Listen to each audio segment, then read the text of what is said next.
Muito bem, gente, nós estamos falando, conversando um pouco nesse mês sobre o Louco Amor. O que é o Louco Amor? É um livro do Francis Chan, e nós estamos trabalhando esse livro durante esse mês, e o Francis Chan vem trazendo umas reflexões importantes para nós sobre esse louco amor. E hoje eu quero trabalhar com vocês o capítulo 4 e o capítulo 5 do livro, onde ele vai trazer alguns pontos importantes para a nossa reflexão sobre este amor de Deus, tá bom?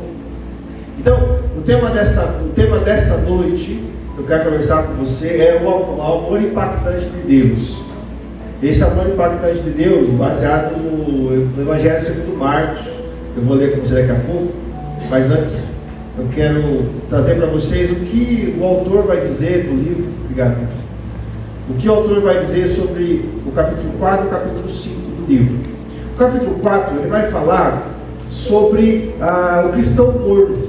Para quem participou dos grupos essa semana, os grupos, acho que todos trabalharam um pouco essa temática sobre o cristão morno.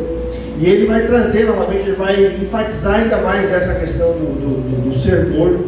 Ele fala o seguinte, que esse conceito do cristão morno é alguém que professa sua fé em Cristo, mas cujo comprometimento é algo superficial e sem paixão.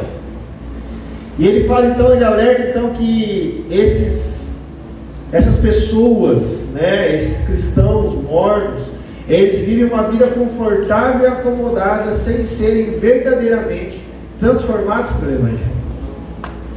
E aí, esse cristão morno, segundo o Francis Chan, eles cumprem rituais religiosos e tentam equilibrar seu amor por Deus com as distrações e desejos do mundo. Então, fica essa tensão sempre, o que eu gosto, e aquilo que Deus quer. Então, se o que Deus quer não condiz com o que eu gosto, eu vou sempre optar por aquilo que eu gosto. Fica essa tensão. E aí, Francis Chan, então, ele vai lembrar, lá de Apocalipse 3, quando João, na sua visão, ele vai falar as cartas às igrejas, e ele vai falar da carta à igreja de Laodiceia. E aí ele vai falar o seguinte, no verso 15: conheço as suas obras, sei que vocês não é frio e nem quente. Melhor seria que você fosse frio ou quente. Assim, porque você é morno, não é frio nem quente, estou a ponto de vomitar da minha boca. Então, para você perceber que o autor do livro, o Francis Chan, ele vai trazer essa ideia de ser morno, e a Bíblia também vai trazer essa ideia.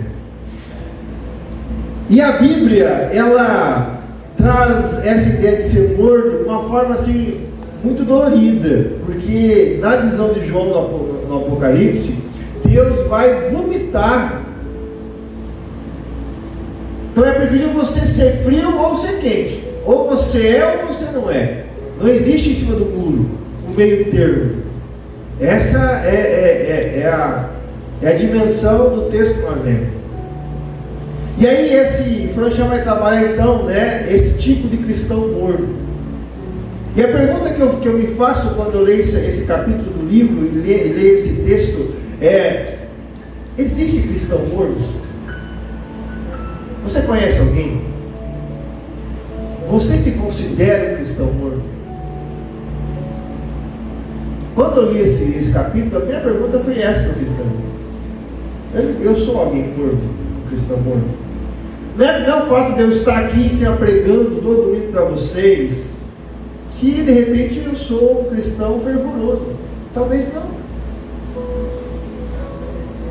Alguém uma vez conversando me disse o seguinte: se tudo aquilo que eu pregava aqui, de fato eu vivia na minha vida. Eu falei, se eu viver tudo que eu prego aqui, eu sou perfeito, eu sou Deus. Porque o que eu prego aqui é sobre Deus, não é sobre o Wagner. Tudo que os princípios que nós aplicamos aqui é aquilo que eu também preciso aprender. Eu preciso viver. E aí eu me pergunto, será que o fato de nós estarmos na igreja domingo após domingo, darmos nosso dízimo, fazer nossos devocionais, Será que isso conota que nós somos uma pessoa quente ou fria ou morna? É esse a reflexão do capítulo 4. No capítulo 5, então, o Franchão vai falar sobre o serviço, dar a Deus o resto. E ele vai falar então sobre como muitas vezes nós oferecemos a Deus apenas as sobras do nosso tempo, as sobras do nosso recurso, as sobras da nossa devoção. E o Franchão enfatiza que Deus merece o nosso melhor, não o que sobra. Ele fala que muitas vezes nós cuidamos de todas as nossas prioridades pessoais. E aí depois, se sobrar tempo, se sobrar recursos, aí nós damos a Deus.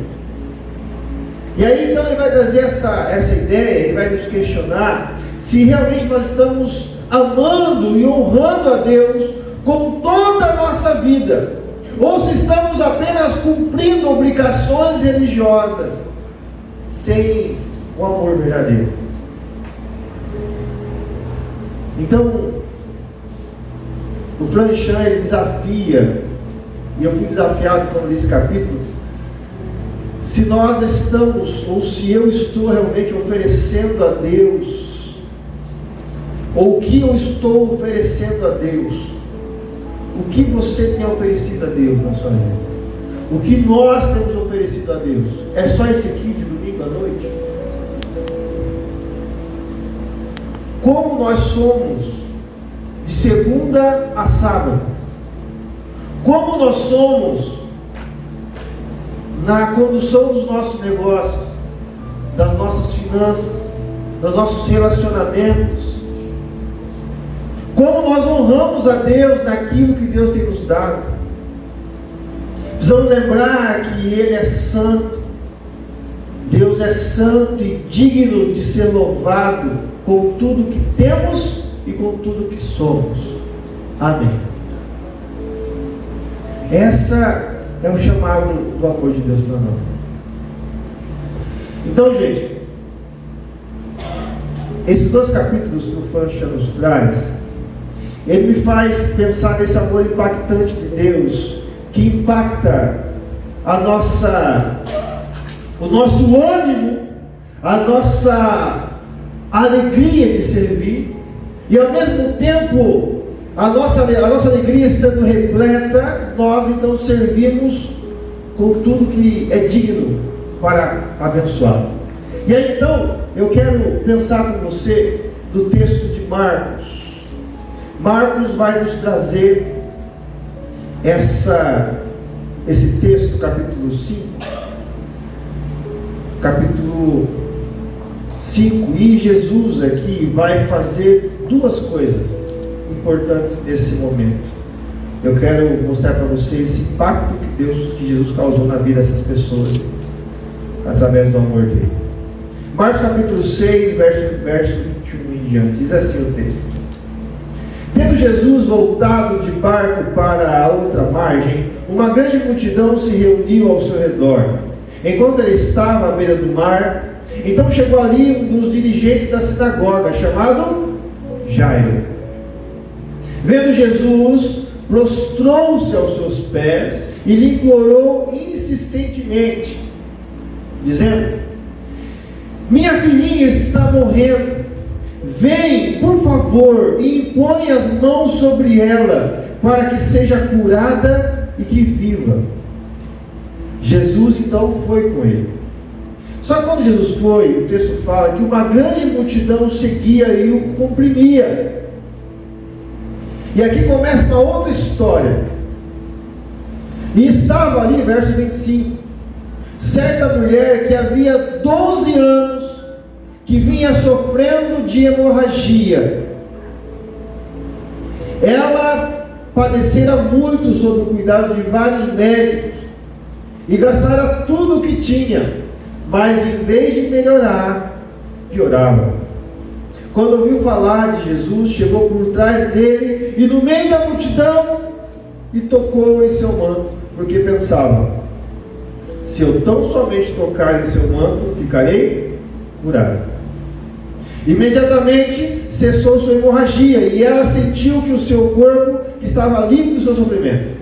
No mesmo instante, Jesus percebeu que dele havia saído poder, virou-se para a multidão e perguntou: quem tocou em meu manto? Respondeu então os discípulos: vês a multidão aglomerada ao teu redor e ainda pergunta: quem tocou em mim? Mas Jesus continuou olhando ao seu redor para ver quem tinha feito aquilo. Então a mulher, sabendo o que lhe tinha acontecido, aproximou-se, prostrou-se aos seus pés e, tremendo de medo, contou-lhe toda a verdade. Então Jesus lhe disse: filha, a sua fé a curou. Vá em paz e fique livre do seu sofrimento. Enquanto Jesus estava falando, chegaram algumas pessoas na casa de Jairo. Percebe agora que o texto volta para Jairo, tá, gente? Então, no meio dessa cena de Jairo e Jesus, tem a mulher com fluxo de sangue.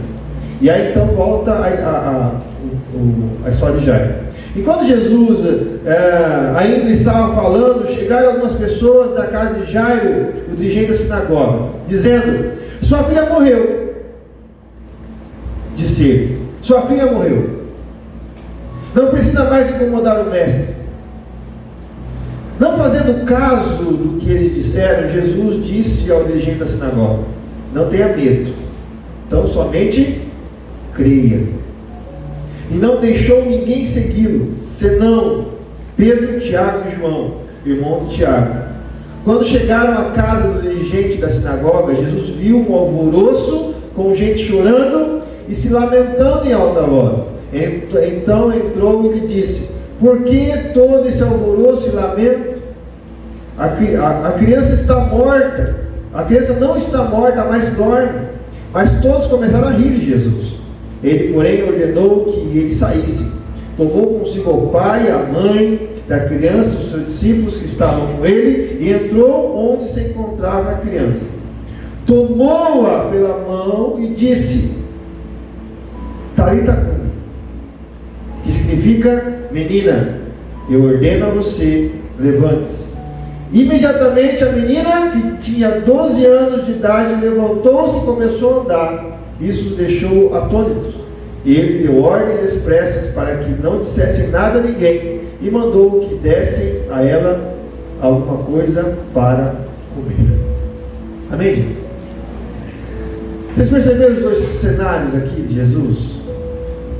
Jesus está no seu ministério fazendo aquilo que ele fazia de uma forma esplêndida, que era abençoar vidas, que era curar vidas. E aqui então demonstra para mim esse amor impactante de Deus que alcançou essas duas pessoas. Mas eu quero aqui me ater mais na história de Jairo e a sua filha, que segundo o texto estava morta, e mostrar que esse amor impactante de Deus trouxe uma nova possibilidade de vida para essa família. Jairo, ele era o quê? Ele era um dos dirigentes da sinagoga. O que é a sinagoga, gente? Onde estavam os fariseus, onde tinha os mestres da lei, onde eram os homens, os tops da religião na época. Eram os caras que eles julgavam se você merecia ou não merecia estar perto de Deus. Esse era os caras da sinagoga. E Jairo era esse dirigente, era um cara importante lá dentro. E se você lembrar quem era dos grupos que existiam na época, quem eram os grupos que mais brigavam com Jesus? Eram os fariseus, né? Lembra? Viviam sempre ali em atrito. Mas Jesus então está nessa cena e chega esse homem, dirigente a sinagoga, primeiro demonstrando a sua fé em Jesus. Jesus, o Senhor impor as mãos à minha filha, ela vai ser curada. Certamente esse homem já tinha ouvido falar de outros cenários que Jesus fez, outras situações. Se você voltar no capítulo 5, vai falar ainda da cura de um demoniado. Esse homem certamente já tinha ouvido falar que Jesus curava pessoas. E aí então ele vai encontrar esse amor, ele vai encontrar essa pessoa, ele vai encontrar neste homem, o Nazareno, o Filho de Deus, para experimentar esse amor. E a primeira coisa que eu percebo aqui nesse texto é esse amor impactante de Deus. Esse amor que transforma o desespero em esperança. Se você lembrar, a notícia da morte da filha de Jairo chegou bem no meio do caminho. E se você perceber aqui, as pessoas que estavam próximas a Jairo, a família, houve um desespero. Mas Jesus, o que ele fez? Ele encorajou Jairo a continuar crendo. Creia. Creia. Esse amor de Jesus aqui em Jairo transforma situações aparentemente sem esperança em momentos de fé renovada. Imagine você que é pai, você que é mãe, sabendo que o seu filho está doente, e quando você sai para comprar um remédio na farmácia, de repente recebe uma ligação: ó, ele morreu, ela morreu. Mais ou menos isso. Você consegue imaginar como ficaria o seu coração recebendo uma notícia dessa? Que o seu filho ou sua filha tinha falecido. É nesse cenário que Jesus olha e diz: ó, creia. Creia, não tenha medo, somente creia. E aqui, gente, me traz um ensinamento que quando eu lembro também do livro, que muitas vezes nós não conseguimos viver essa fé que Jesus nos ensina, porque é muito difícil. Ou é fácil? Se coloca no lugar de Jairo agora. Você acha que é fácil ficar calmo diante de uma notícia dessa? Isso piora, gente. Isso piora quando nós vivemos uma apatia espiritual. As situações da vida, elas surgem constantemente.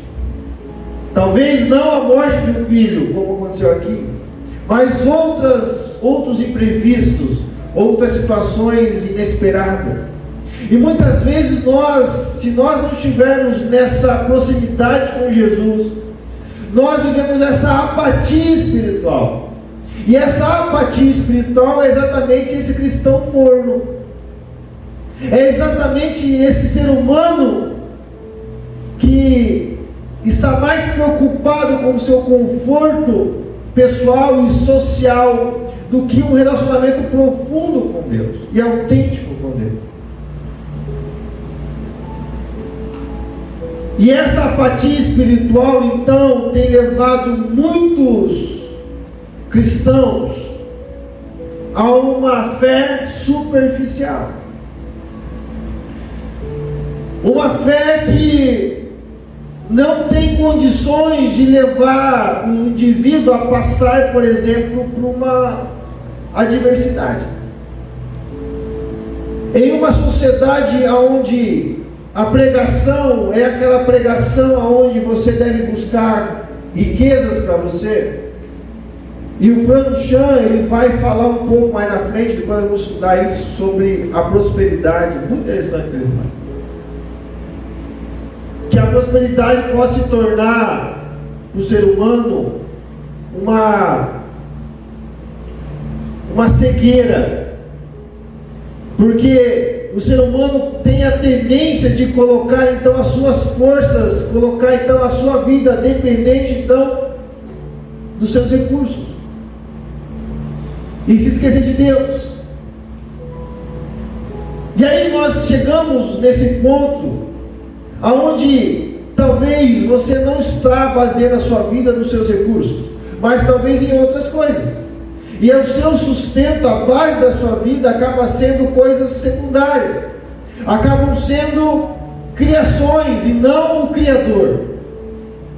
Quantas vezes nós colocamos a nossa vida nas mãos de coisas criadas? É o meu recurso financeiro, é a minha capacidade intelectual. é o meu cônjuge, é os meus filhos. Nós muitas vezes colocamos a nossa vida baseado em criaturas, quando na verdade nós deveríamos colocar a nossa vida sustentada no Criador.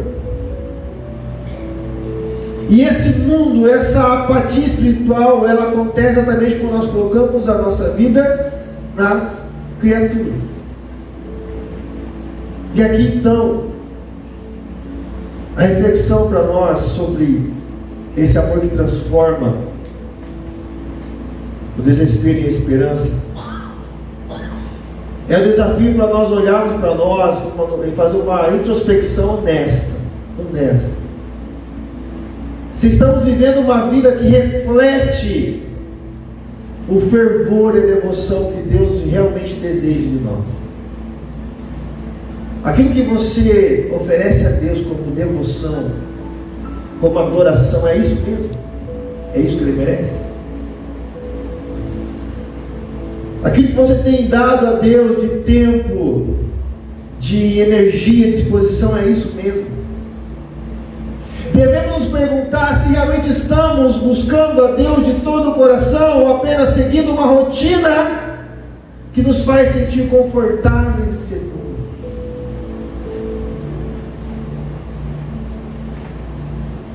Existe uma história que diz o seguinte: se o templo da igreja acabasse hoje, o que seria de você? Se não existisse mais templo de igreja hoje, o que seria de você como cristão? O que seria do Wagner como cristão? Primeiro que eu não teria mais o culto para pregar aqui. Mas acabaria a sua fé? Acabaria a sua devoção?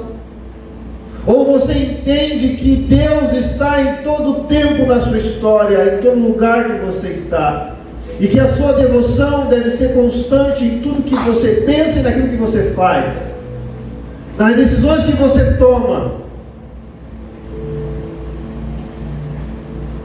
A pergunta é: quais são as áreas da sua vida onde você precisa permitir que o amor de Jesus transforme o seu desespero em esperança?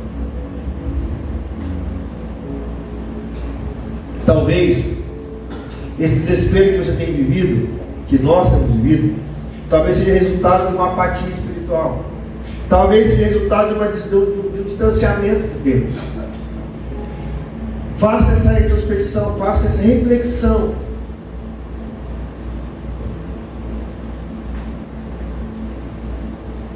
Qual a área da sua vida que tem te dado mais desespero? Qual área da sua história tem te dado mais angústia hoje? Pense aí. É nessa área que você talvez precise abrir mão de tudo e pôr na mão de Deus. Mas ao colocar na mão de Deus, esteja pronto para o sim ou para o não.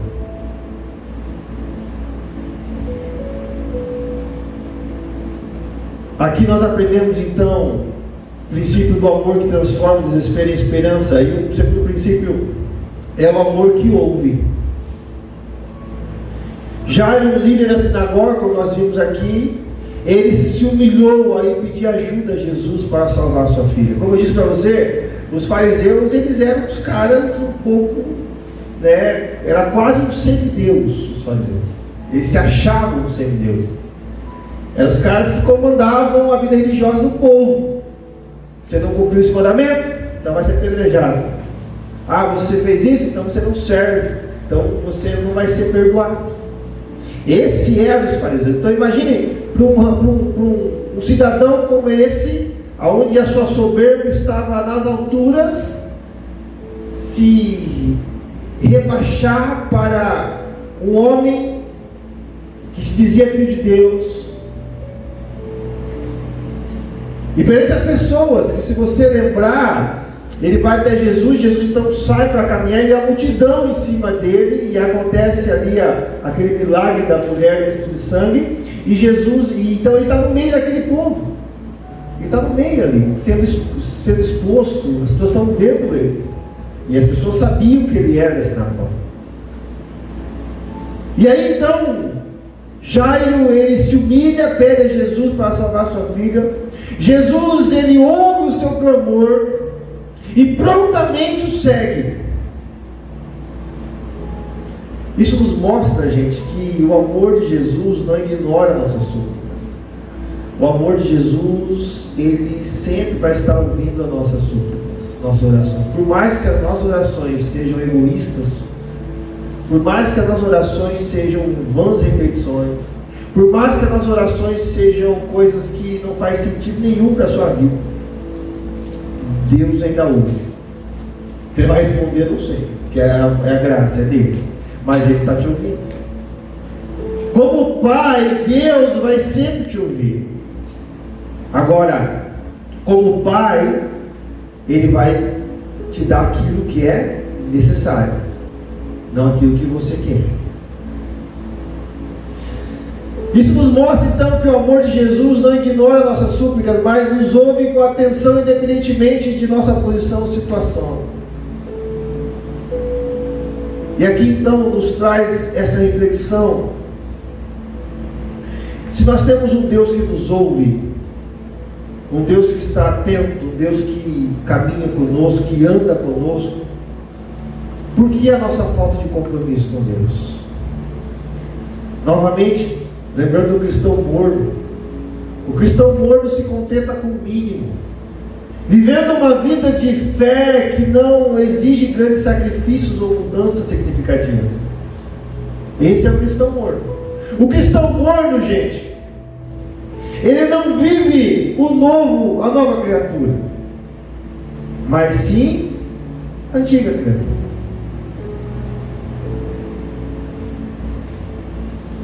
Esses tempos atrás, essa semana, estava com uma pessoa no discipulado, e a pessoa contou uma situação que ela viveu na vida dela na semana seguinte. A mesma situação, a mesma reação que ela tinha alguns anos atrás, antes ela conhecer o amor de Cristo. E nós estamos trabalhando com ela essa perspectiva do novo e do velho homem. Eu falei o seguinte: perceba, você teve a mesma reação que você teve alguns anos atrás do seu velho homem. O novo homem tem reações diferentes. Aí eu pontuei: olha, essa reação dessa forma podia ser dessa forma, porque o novo homem tem novas reações. Não tem como, gente, ser o novo homem, a nova mulher, e manter as mesmas reações do passado. Não tem como. E esse novo homem, então, ele vai buscar viver esse amor fervoroso de Deus, essa proximidade com Jesus, aonde, se for necessário viver sacrifícios, viverá sacrifícios. E quais são os sacrifícios, gente? É você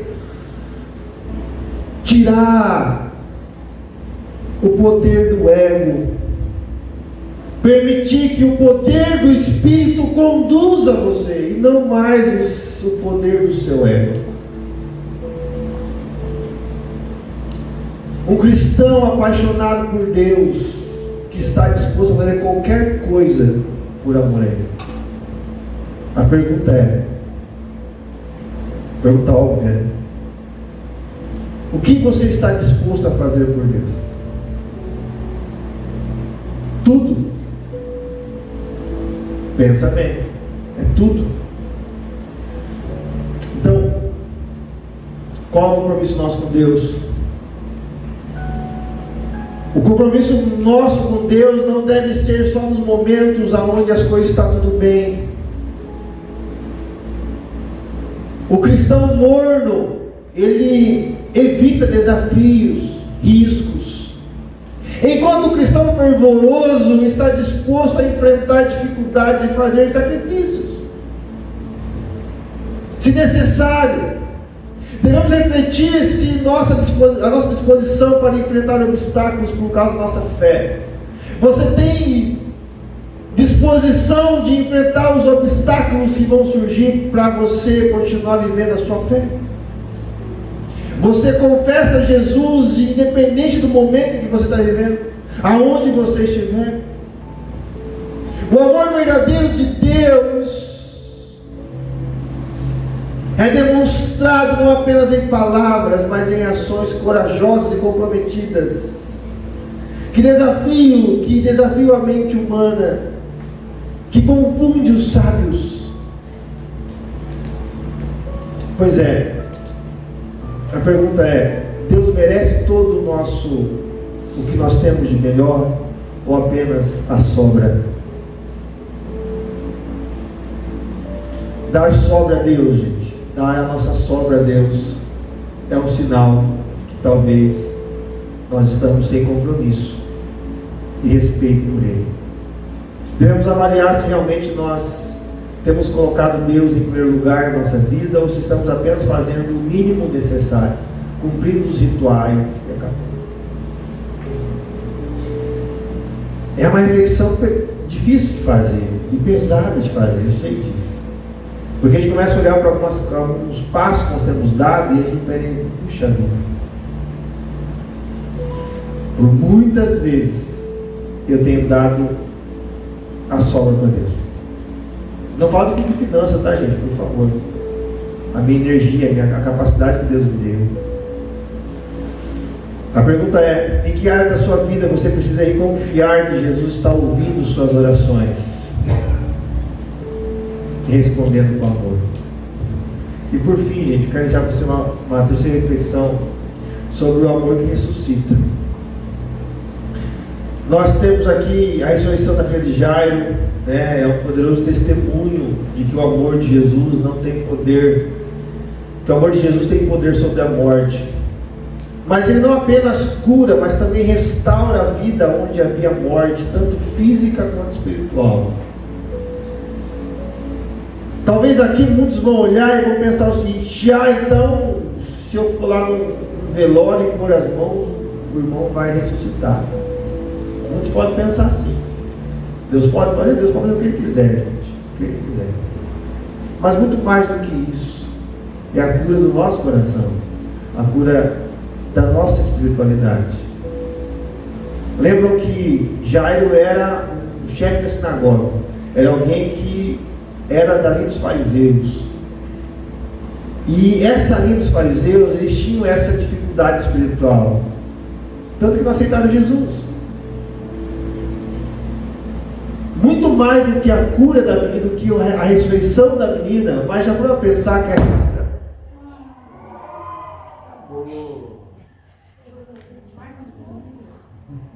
muito mais, gente, está me ouvindo, né?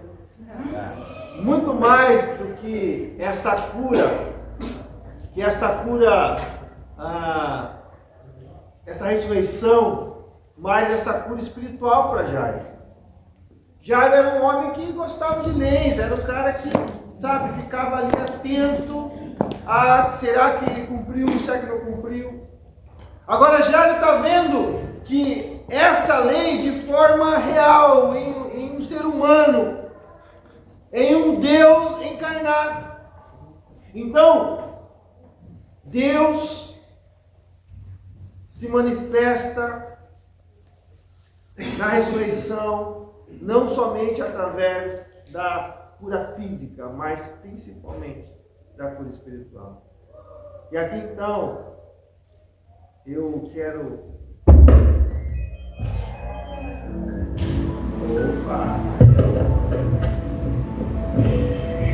É só pra gente acordar, gente, calma. Foi tudo programado, está? Saiba que estamos sob controle. Então, o Franchan desafia lá no seu livro a reconsiderarem como nós estamos oferecendo então a nossa vida a Deus, né? Sugerindo que muitos têm servido a Deus com um compromisso superficial, colocando outras coisas na frente e não permitindo com que Jesus traga vida em coisas que talvez estão mortas no seu coração. Talvez é o esfriamento, como nós já falamos, talvez a falta de confiança, a falta de fé. Talvez você viva até esse momento como igreja e tudo mais, mas lá no seu fundo do coração tem aquela dúvida: será que Deus existe mesmo? Será? Será mesmo? Não tem problema, gente, duvidar. O problema é quando nós permanecemos com essa dúvida e nós não colocamos diante de Deus para que o Espírito Santo nos conduza a essa reflexão, nos conduza a essa dinâmica de entender que Jesus, ele ressuscitou no terceiro dia para trazer cura aos corações. Nós precisamos entender, gente, que o ser humano foi separado de Deus, lá em Gênesis, certo? E essa separação de Deus, o pecado na humanidade, trouxe à humanidade consequências, trouxe à humanidade a deformação. E nós hoje vivemos todo dia a expressão dessa deformação humana. E essa deformação humana, ela acontece em nossa volta, acontece muitas vezes no nosso meio, mas essa deformação humana, diferente antes de Jesus, hoje ela não tem domínio mais. E esse domínio agora, quando nós deixamos na mão de Jesus, esse domínio pertence a Ele. Então essas deformações não mais nos levam, não mais nos conduzem, mas essas deformações são sendo transformadas dia após dia.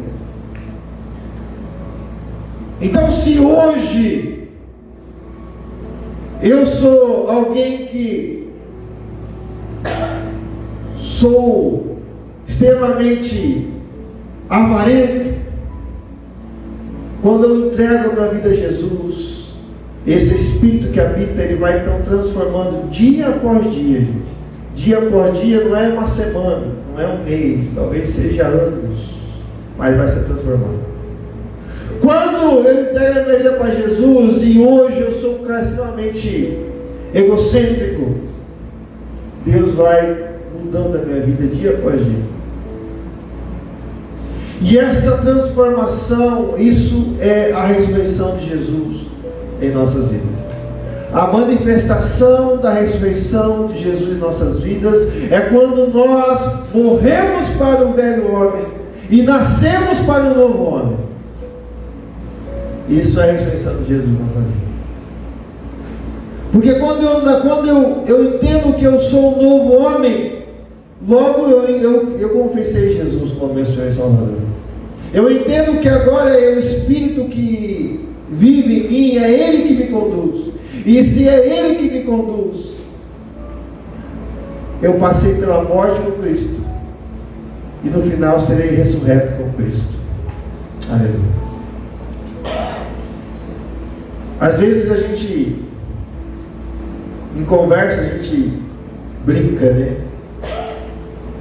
Quando chegar o tempo, o final de tudo, você vai passar direto e vai lá para a festa do Pai, para as moradas onde Jesus prometeu, ou você vai ficar?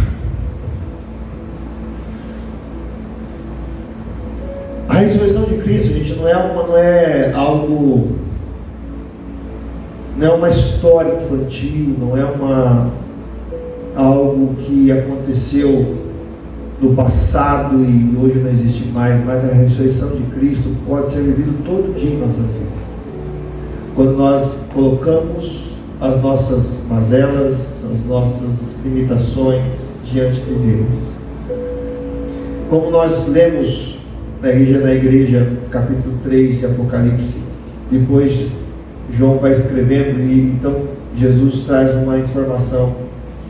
Eu sempre cito esse texto: eis que estou à porta e bato. Se você ouvir a minha voz e abrir, eu vou entrar.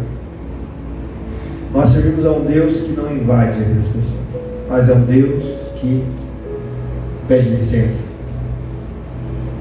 É esse Deus que eu quero convidar você a entrar na sua vida hoje. É esse Deus que eu quero convidar você a colocar. É sobre esse Deus que eu quero convidar você a colocar a sua vida espiritual. Nessa reflexão, nessa que você tem que fazer. Será que você tem vivido, você é quente, você é frio ou você é morno? Como você tem vivido na sua história hoje? Vamos ficar de pé em nome de Jesus. O Gui vai entregar para você essas tags de hoje. Pode ver quantas se vocês quiserem. Chama a banda aqui à frente. Eu quero terminar esse tempo de hoje com você, pensando qual o impacto do amor de Jesus na sua vida. Qual foi o impacto e qual tem sido o impacto?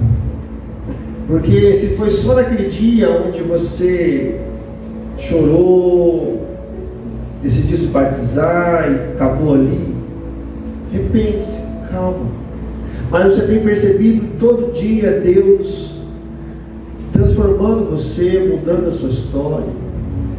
Como você tem vivido isso na sua história? De que forma você tem vivido essa ressurreição de Jesus no seu dia a dia? Ou para você a ressurreição de Jesus aconteceu somente no terceiro dia da morte dele e acabou? Davi já dizia no Salmo 51: renova sobre mim a alegria do que, gente? Da tua salvação. A alegria da salvação de Jesus é você perceber a cada instante da sua vida a ressurreição dele.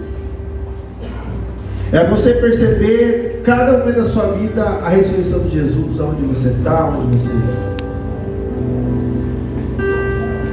Então, eu concluo dizendo para você o seguinte: a nossa jornada existem várias distrações, todos os dias são colocadas em nossa frente, quando tocamos nela, quando focamos nela. Corremos o risco de não somente tirar os olhos de Deus, mas alimentarmos dúvidas sobre Ele, causando esfriamento e a falta de compromisso. Todo dia, gente, você é convidado por Deus, diante dos seus medos, suas preocupações, suas angústias. Todo dia você é convidado por Deus a viver essa ressurreição dele. A ressurreição que é, gente? É confiar que Deus está no controle de todas as coisas, em todo o tempo na sua vida. Feche os olhos, vamos orar em nome de Jesus. É muito bom compartilhar com vocês as boas novas do Evangelho. Aqui é o pastor Wagner, pastor aqui da IPI Vida. Você acabou de assistir mais uma mensagem do nosso culto de celebração. E se você foi tocado por Deus, se o Espírito Santo falou no teu coração a partir desta mensagem, eu lhe convido a vir nos conhecer, vir nos fazer uma visita. Tenho certeza, será muito bem recebido. Mas caso você more longe e você gostou da mensagem, eu desafio você então a assistir as outras mensagens, as outras playlists deste canal, do nosso canal, tá bom? Aproveite, se inscreva no canal, compartilhe esse vídeo e vai lá no nosso Instagram, @IPIVida, e também nos segue lá. Que Deus te abençoe, que Deus continue transformando você, trazendo para você uma jornada de fé e esperança. Um grande abraço.